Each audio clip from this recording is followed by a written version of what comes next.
भीषण गर्मी को देखते हुए जवाहरलाल नेहरू अस्पताल प्रशासन ने मरीजों और उनके परिजनों की सुविधा के लिए विशेष व्यवस्थाएं की हैं। अस्पताल परिसर में शीतल जल की समुचित व्यवस्था की गई है ताकि गर्मी से राहत मिल सके। इसके साथ ही मरीजों के साथ आने वाले परिजनों के लिए बैठने की उचित व्यवस्था भी की गई है, जिससे उन्हें धूप और गर्मी से बचाव मिल सके। अस्पताल में अलग अलग स्थानों पर पेयजल की व्यवस्था सुनिश्चित की गई है और सफाई व्यवस्था को भी सुदृढ़ किया गया है। अस्पताल प्रशासन का कहना है कि गर्मी के मौसम में मरीजों को किसी प्रकार की परेशानी न हो, इसके लिए लगातार व्यवस्थाओं की निगरानी की जा रही है और आवश्यकतानुसार सुविधाओं में और विस्तार किया जाएगा।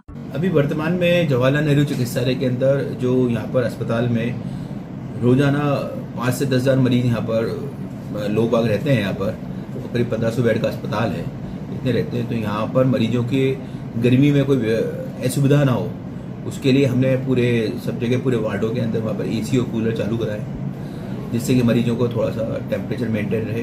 कैजुअलिटी वार्ड है, उसके अंदर भी हमने टेम्परेचर को मेंटेन करने के लिए अपने एसी को परफेक्शन में लगा रखा है। उसके अलावा सबसे बड़ी दिक्कत है पीने के पानी की। तो पीने के पानी के लिए हमने जगह जगह वाटर कूलर को जो पुराने वाटर कूलर थे उनको साफ सफाई करा के उसकी कूलिंग को पूरा इंश्योर कर लिया।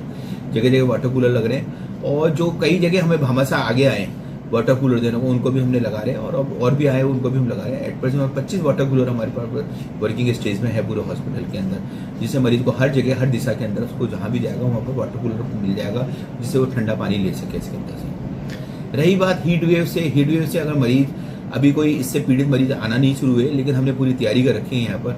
अगर वर्तमान में कोई भी अगर हीट वेव से पीड़ित व्यक्ति आता है तो उस वाले व्यक्ति के लिए हमने यहाँ पर क्या कि कैजुअलिटी के अंदर आइस की व्यवस्था कर रखी है, आइस पैक की व्यवस्था कर रखी है, ट्रैक्टर थर्मामीटर रखा है, 10 बेड हमने रिजर्व कर रखे हैं यहाँ पर, पूरा एयर कंडीशनिंग को टेम्परेचर को मेंटेन करके रख रखा है। एक पूरा सेक्शन बना रखा है हमने कि हीट वेव से कोई रिलेटेड पीड़ित है। दूसरा मेरा एक आम पब्लिक से निवेदन यही है कि भरी गर्मी के अंदर आप कम से कम निकलें, खुले और जो बाजार में फल हैं उनको ना खाएं। जो भी फल लेके जाएं घर पे साफ सुथरा करके काट के फिर खाएं, और बाजार में जो खुले मिलते हैं वो ना खाएं।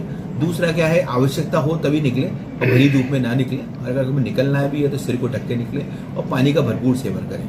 वर्तमान में एटलीस्ट कम से कम 30 से 4 लीटर पानी आपको रोज पीना ही है। अदरवाइज क्या होता है, जो हीट स्ट्रोक और हीट की प्रॉब्लम्स होती है वो पानी की कमी कर होती है। तो यही मेरा सबसे निवेदन है।